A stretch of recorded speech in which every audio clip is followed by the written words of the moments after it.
Jadi sekarang ceritanya kita akan coba buy now dan sell now. Untuk pertama kalinya. Kita lihat apa hasilnya.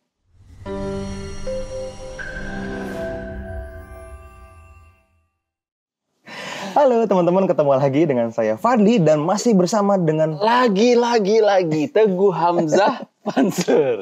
Lagi-lagi-lah Teguh Hamzah Pansur. Nah teman-teman, di video kali ini kita pengen bahas tentang apa ya? Kalau kita ngobrol seriusnya, ini ngomongin tentang risk versus reward dan win rate. Win rate, nah, ya. Win rate versus jadi RR, ya. RR versus win rate ya. Akurasi versus TP banding SL. Kira-kira gitu. Target profit berbanding dengan resiko. Nah, supaya teman-teman lebih kebayang, kita bisa coba langsung aja di dalam chart, di mana mungkin teman-teman lebih sering entry lewat handphone, dan ini bisa jadi satu contoh yang bagus. Nanti kita akan lihat langsung real time gitu ya. Teman-teman bisa cek videonya, nanti kita beneran akan entry sebentar lagi. Ini video ini direcord tanggal 9 hari Rabu 9 November 2022 14.33 jam 14.33. Jadi mungkin sekitar 2-3 menit lagi kita akan langsung buy now dan sell now, dan kita lihat apa hasilnya ya. Oke, ini pakai akun aku ya. Kita bikin cara yang berbeda lah ya, dari Mas Teguh dulu. Tapi ini disclaimer dulu, Mas Disclaimer Fadli. dulu apa, Disclaimer, kita menggunakan akun demo untuk transaksi seperti ini. Jadi jangan berpikir teman-teman, wow, Mas Fadli, Mas Teguh menggunakan buy now sell now di akun real. No ya. Kita tidak akan menggunakan hal itu. Kalau zaman dulu kita bedanya di Koramil gitu. Kalau akun demo. Kok bisa? Bisa. Oh iya. Oke ya. Jadi ini tujuan untuk edukasi ya teman-teman ya, supaya teman-teman kebayang apa yang mungkin terjadi di akun kita kalau teman-teman ngelakuin ini, dan sebaiknya teman-teman ngelakuin apa. Nah, itu lebih penting lagi ya. Oke, dirimu ngambil pair apa, Mas Teguh? Aku buka di pair Euro USD di time frame H1 ya. Euro USD di time frame H1. Nah, oke. Kita shoot. Feelingmu buy menang, apa sell? Ya, kita shoot aja dah. Yang menang buy, yang itu kalau kalah sell. Oke, kalau lu menang buy, kalau lu kalah sell. Ya, Oke, ya. 1, 2, 3.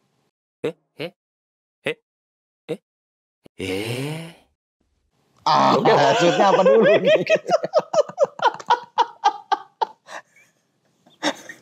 Menang gua. Menang lu lalu 1, lu 5, gua 1. Oke. Ya. Ya udahlah. Berarti buy ya, berarti buy. Ya. Jadi ini di Euro USD, kita lihat chartnya seperti ini, teman-teman. Enaknya apa ya? Enaknya buy. Karena sudah kesepakatan tadi, ya sudah, kita buy aja ya. Buy. Kita pakai lot berapa, Mas? Satu lah. Satu aja lah ya. Jadi kita pakai lot 1 ya teman-teman. Nah, ini teman-teman juga perlu catat, mungkin boleh. Setiap teman-teman transaksi 1 lot itu sama dengan $10 per 1 pips harga bergerak. Yes. Jadi kalau harga bergerak 10 pips, teman-teman profit $10 kalau benar arahnya ya. Kalau salah ya lossnya $100 sama. Jadi $10 per pips. Yes. Kalau 1 lot. Jadi kita pakai 1 lot aja. 1 lot ya, aku langsung buy. Langsung. Ini pernah saya lakukan saat pegang akun Mas Angga ya. Wih, gue langsung profit tadi $4. Wih. Langsung profit dulu ya tuh. Oke. Sekarang oke. giliran gua. Giliran dirimu ya. Pergi ke GBP USD. GBP, mau apa? GBP USD aja lah. GBP USD kan lebih apa ya? Lebih sering kita pakai. Yes. Bentuk chartnya mirip lagi. Oke, kita masuk ke GBP USD H1. Sekarang saya akan transaksi. Oke, kita switch dulu. Atau jangan. Enggak bisa, kan gua udah buy, lu udah kalah kan. Biar beda arah ya. Oke, siap. Dia buy, saya sell ya. Lu beli, gua jual. Apa lu mau? Gua ada. Gua beli di institusi menjual, kan bener. Di harga yang tepat berarti ya. Instant execution. 1 lot. Oke, kita Sell now. Kapan lagi kita bisa sell now? Ini suaranya gitu. Aduh, dua-duanya minus. Dan Dua-duanya floating minus. Floating minus. Gua profit, bro. Gua yang profit.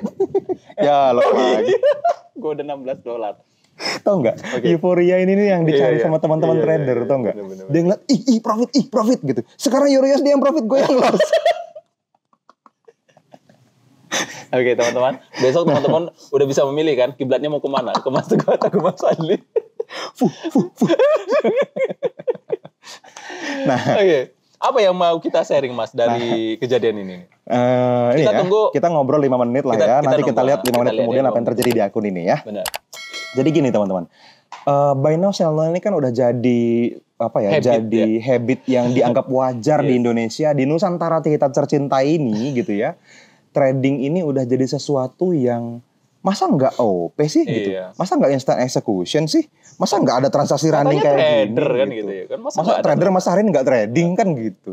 Bangun tidur, aduh pending order semua nih, nggak ada yang profit, nggak ada yang loss, kayak nggak kerja rasanya. Nah itu sebenarnya apa ya? Mungkin juga tambahan poin konspirasi Mas Teguh. Masih konspirasi kita bahas. Teman-teman nonton video kita yang kemarin ya, beberapa video yang lalu ya. Tentang konspirasi trader ya, itu memang salah satunya yaitu mereka Anda juga mungkin gitu ya, dan kami juga dulu mungkin ngerasain hal yang sama. Kita senang ngelihat transaksi running, tapi lupa tujuan trading sebenarnya. Nah, teman-teman pasti ingat kenapa teman-teman masuk ke industri trading pertama kali. Teman-teman pengen punya penghasilan tambahan, teman-teman pengen punya waktu lebih luang buat keluarga, teman-teman pengen withdraw dan hasilnya mau dipakai buat bahagiain orang tua, bahagiain pasangan, bahagiain anak, misalnya jalan-jalan ke luar negeri, keluar kota dulu lah misalnya, atau sekedar beli barang yang teman-teman pengen, beli rumah mungkin, beli mobil baru, beli motor baru, beli handphone baru misalnya. Beli AC, banyak loh yang kayak gitu. Beli kipas angin, ada ya waktu itu ya. Di dalam grup STM tuh, alhamdulillah withdraw profit bisa beli kipas angin sama ngajak mama jalan-jalan malam ini gitu. Iya kita senang bacanya gitu ya, kita senang dengar hal-hal seperti itu.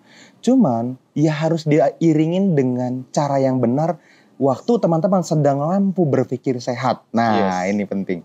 Karena ketika teman-teman lagi kondisi seperti ini, buy now sell now seperti ini, teman-teman gak bisa biarkan diri teman-teman itu berpikir dengan logika. Kadang-kadang secara emosional kita ngambil keputusannya. Habis itu siapa yang pernah ngalamin tiba-tiba floating minus, habis itu kenapa kemarin gua sell now ya di sana ya? Nggak inget, nggak ngerti alasannya apa. Malah menyesali ya, gitu. Ya kan? Jadinya malah penyesalan. Iya, kenapa gua nge-sell di sana gitu ya kan? Gitu.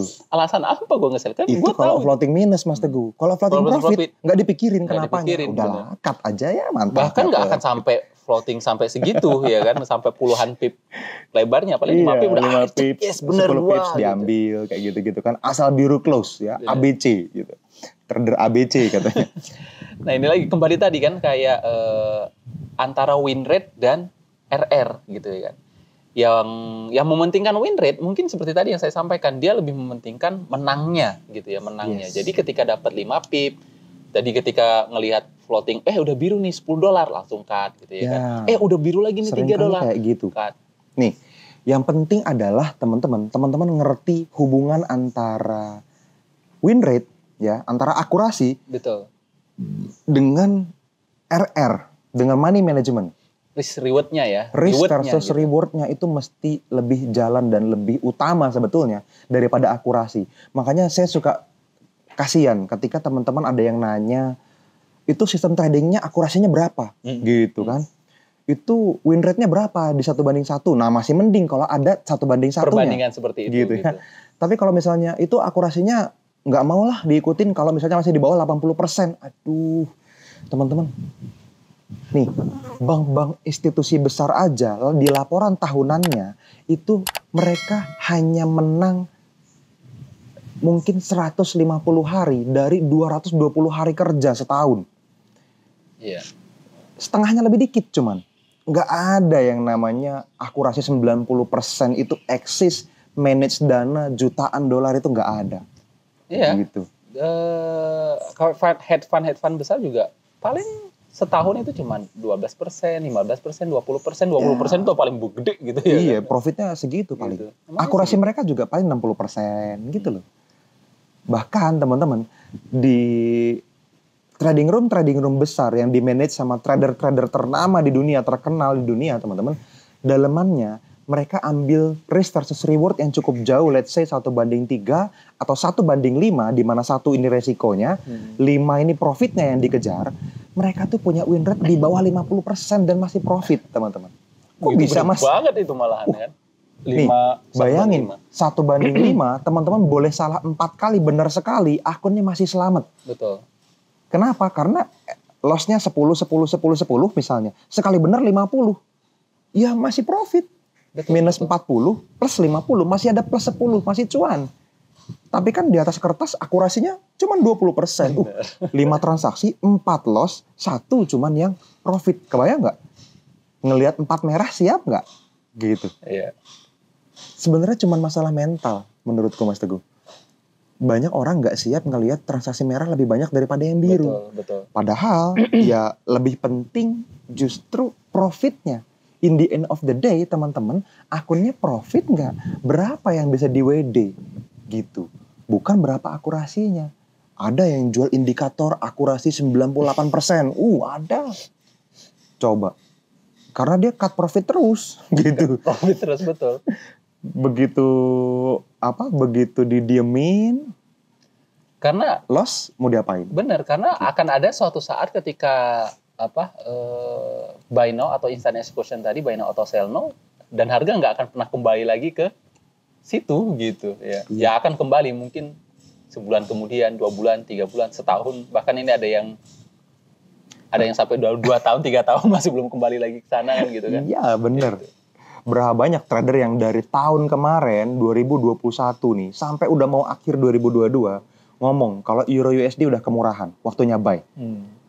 Coba teman-teman buka chart daily Euro USD itu downtrend sepanjang tahun, teman-teman.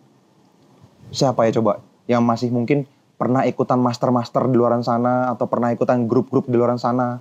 Euro USD udah waktunya buy, ini udah murah banget gitu. Ini udah murah banget.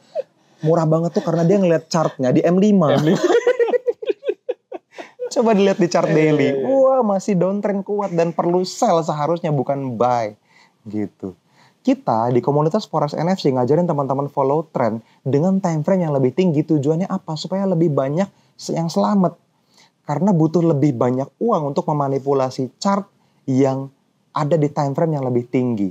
Kalau time frame-nya terlalu rendah, teman-teman, ya gampang dimainin. Yes. Gitu. Mungkin cuma butuh duit beberapa juta dolar untuk ngerakin M1 gitu kan. Tapi kalau chartnya H4 teman-teman, bahkan negara pun nggak mampu ngerakin chartnya. Nggak usah perorangan. Gitu. Institusi yang lebih besar dari negara tetap nggak mampu. Butuh satu arah berjamaah market seluruh dunia untuk bisa ngerakin harga. Nah inilah makanya teman-teman perlu berpikir bagaimana cara institusi-institusi besar berpikir. Itu yang coba kita gali selama ini di NFC. Supaya, biru semua. Nggak fokus kan jadinya kan. Itulah penyebab dari buy now sell now. Jadi tidak fokus. Profit dua-duanya, nggak bener. Supaya teman-teman bisa berpikir jangka panjang. Kira-kira gitu. Oke? Nah, hubungannya apa Mas Fadli win rate sama RR? Iya. Nah, gini. Nggak usah banyak-banyak lah teman-teman. Kalau teman-teman punya 10 transaksi aja misalnya. Yang satu menggunakan akurasi dan memfokuskan sama yang penting profit di transaksi tersebut. Mau 5 pip, mau 10 pip, syukur-syukur 30 pip, ambil. Gitu. Ya di dalam jangka pendek menurut saya mungkin menarik. Karena bisa nih 9 transaksi berturut-turut dia ambil semua dapat. Habis itu yang satu floating minus, diamin dulu. Ya kan? Terus gimana yang terjadi? Yang floating minus tadi belum tentu ditutupnya dalam kondisi profit kecil. Betul. Atau juga belum tentu dalam kondisi minus tadi. Minus kecil udah di-cut gitu kan. Karena siapa tahu balik kan rugi. Betul. Gitu. Nah pada kenyataannya ketika dia floatingnya semakin gede, semakin banyak orang bertahan Mas Teguh. Secara psikologis mereka nggak siap ngaku salah. Nggak siap untuk ngambil keputusan cut loss. Dan semuanya, seringkali yang terjadi satu transaksi itu ngorbanin profit 9 transaksi yang lain. Paham ya maksudnya ya? Jadi ujungnya loss. Betul. Akumulasinya. Tapi kalau dilihat pakai sistem sampai pakai software analisa kayak gitu-gitu, win rate-nya 90%. Asik, ya kan? Akurasinya 90%. Karena 9 dari 10 transaksi menghasilkan plus profitnya. Coba bayangin ketika teman-teman transaksi, apakah kita bisa selalu seperti itu? 9 dari 10 tebakan kita benar. Kita udah follow trend, udah analisa aja pasti ada salahnya teman-teman. Menurut teman-teman, lebih mungkin bener analisa orang yang udah trading bertahun-tahun atau Anda yang baru trading beberapa tahun? Atau beberapa bulan bahkan? Gitu. Kalau gitu, Kenapa nggak coba menggunakan risk versus reward yang lebih sehat? Contoh, 1:3 aja, nggak usah ngomongin 1:5 lah ya. 1:5, betul. 1:10 apalagi, nanti dulu. 1:3 aja dulu, ketika loss ditoleransi misalnya $10, kalau profit minimal $30 baru diambil. Teman-teman boleh salah lebih banyak dan tetap profit loh. Yes, benar. Itu aja udah oke banget. Gitu. Makanya kenapa dulu instruktur kita tuh nanya gitu ya. Ketika ada orang bilang, kan di komen-komen YouTube kita nih masih banyak nih, kalau teman-teman perhatiin tuh ya, jangankan 1:3, 1:2, 1:1 aja susah gitu kan. Loh, justru kebalik mikirnya gitu. Kita dulu juga sama pernah punya pikiran gitu teman-teman, tapi ketika kita ngobrol sama teman-teman instruktur, mereka malah balikin dengan cara gini, dan menurut saya benar. Lu yang lebih berani, baru mulai trading, baru belajar trading, ngambil cuma 1:1. Untuk profit 1:1 teman-teman, itu akurasinya harus di atas 50%. Bener. Gitu. Kalau 1:3, di atas 25% aja udah profit. Kebayang nggak? Jadi boleh 3 kali salah, 1 kali bener, masih BEP. Bener. Jadi boleh lebih banyak ruang kesalahan. Gitu. Nah, kalau para senior aja masih bisa mentoleransi, takutnya ada yang salah nih dari analisa gua. Betapa sombongnya Anda yang cuma ngambil 1:1. Ya kan? Kesombongan Anda yang mungkin menggugurkan balance Anda. Dolar demi dolar runtuh. Berguguran. Aduh, tapi itu kenapa kita nggak ada minus-minus ya nih? Dua-duanya dua-duanya profit. Nanti ini tim editor coba lihat ya, waktu lagi pada profit. Akhirnya ada hati merah nih ya. Ya, gua. Jadi betul. Kalau teman-teman pemula, justru sebaiknya ambil dengan transaksi dengan risk reward yang benar, yang bagus, yang 1:sekian gitu. Ngeri loh, berani-beraninya 1:1 gitu. 1:3 tuh lebih susah. Iya, ketika dilihatin, ketika teman-teman ambil 10 transaksi dan lupakan, 1:3 lebih mudah profit. Betul. Nah, ini perlu diluruskan nih, lebih mudah profit sama lebih mudah secara hati ngeliatin deg-degannya memang beda ya. Cuman teman-teman senang nonton atau senang profit? Nah, ini harus digarisbawahin. Ini jadi hobi sebenarnya. Dia tuh hobi lihat transaksi, kan biru semua. Dia seneng ngeliatin, iya, asik nih, $26 nih, apa di-cut aja ya gitu kan, lumayan nih kan kayak gitu. Nah, yang kayak gitu-gitu tuh percaya sama saya teman-teman, nggak akan bisa dapetin sesuatu yang besar dari trading sampai kapanpun. Teman-teman cuman rela hilang duit kecil, cuman ngajar dapat duit kecil. Iya. Yang nggak akan bisa jadi biaya hidup. Trading for living itu cuman lip service. Ya. Gitu. Jadi manis di bibir. Gue tadi mau ngomong cleaning service. Manis di bibir. Manis di bibir ya, memutar kata. Coba kau tuduh. Akulah segala penyebabnya. Ketahuan ini ya, tahun lagu terbitnya ya. Kelahiran tahun berapa? Udah pasti tahu lah ya teman-teman. Ada yang nggak tahu nih pasti lagu ini. Tapi followers kita nih, subscriber kita nih kemungkinan besar justru malah lebih senior. Pasti tahu. Kalau dalam belentika musik Indonesia. Oke. Aduh, kadang berbalik. Gue yang minus sekarang, dia yang profit. Aduh, kayaknya sih sudah 5 menit ya. Udah berapa menit? Oke. Sekarang kita lihat ya teman-teman ya. Jadi, teman-teman lihat. Ya, profit. Dalam keadaan ini GBP USD sell itu profit, Euro USD sell buy profit juga. Nah, di keadaan ini coba, kalau misalnya teman-teman ditanya, mau cut loss atau diemin aja? Mau jawab apa? Coba. Kalau teman-teman buy now atau sell now, mau jawab apa? Ini lagi profit nih, gitu. Mau jawab apa? Di-cut dong mas, lumayan kan gitu. $10 juga duit misalnya gitu kan. Oke, kalau teman-teman cut dapat 150 ribuan nih. Kalau misalnya ternyata bener arahnya dan jauh, masa nggak rugi? Masa cuma $10 ya kan? Siapa tahu bisa $100. Rugi waktu ya, rugi kesempatan. Udah nungguin 5 menit lebih ya kan? Profitnya sama cuma $10. Kalau ternyata teman-teman lihat chartnya, tuh untung tadi nggak di-cut, sekarang $19. 16, 12 untung kan gitu. Mau gimana coba? Ayo. Masih adakah dilema seperti itu sama teman-teman? Gimana coba? Siapa yang masih ngerasain kayak gitu? Coba komen. Gitu. Saya mas, gimana solusinya? Tuh coba kayak gitu tuh. Atau misalnya nih, lagi floating minus nih, GBP USD nih, dikit nih. Ini tadi profit, sekarang minus profit, sekarang minus. Aduh, daripada minus yang gede, cut sekarang aja apa ya? Gitu. Boleh? Pertanyaannya, kalau setelah di-cut terus dia balik, ayo. Dan ternyata, aduh ternyata profit gede harusnya. Profitnya harusnya. Elah, tapi udah selesai di-cut, loss lagi tadi. Ya sih lossnya cuma sekian dolar gitu. Berbalik gue. Euro USD-nya $40 profit nih. Kenapa nggak di-cut tadi Mas Fadli? Untung nggak di-cut. Kalau di-cut kan hilang $40. Itu ya teman-teman. Apa ya? Saya ngerti rasanya. Kita Pernyataan-pernyataan seperti itulah yang akan menjadi lawan untuk teman-teman. Itu yang gitu merusak Anda sebetulnya. Jadi itu namanya recency bias. Teman-teman cuma ngelihat yang sedang barusan terjadi aja, tapi teman-teman lupa on the long run goals teman-teman apa sebagai traders. Oke? Makanya balik lagi teman-teman, tujuan video ini dibuat, teman-teman perlu sadar bahwa teman-teman harus selalu mensandingkan antara win rate dengan risk versus reward. Itu aja pesannya saya. Kalau teman-teman nggak bisa selamat risk versus rewardnya, nggak usah ngomongin win rate deh, nggak usah ngomongin akurasi deh, akurasi rendah nggak apa-apa asal profit, gitu. Ingat tujuan teman-teman trading profit, udah itu aja. Oke? Jadi ini kita gua menang ya. Oke, gua ada di 57. 63. Kan gue jadinya yang salah nih. Aduh ini bukan bahaya banget ini. Aduh. Jangankan Anda teman-teman. Kita aja kalau nontonin kayak gini tuh serius. Paul Tudor Jones itu pernah ngomong, kalau saya lebih sedikit ngelihat chart sepanjang karir saya, estimasi saya menghasilkan seumur hidup bisa lebih besar 20% dari yang seharusnya. Dia bilang kayak gitu kok. Jadi nongkrongin chart emang gak sehat. Makanya pasang TP dan SL, that's it. Yes. Risk versus reward, that's it. Oke?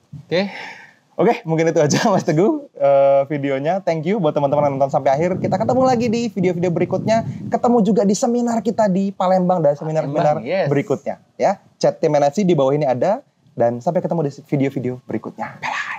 Bye-bye.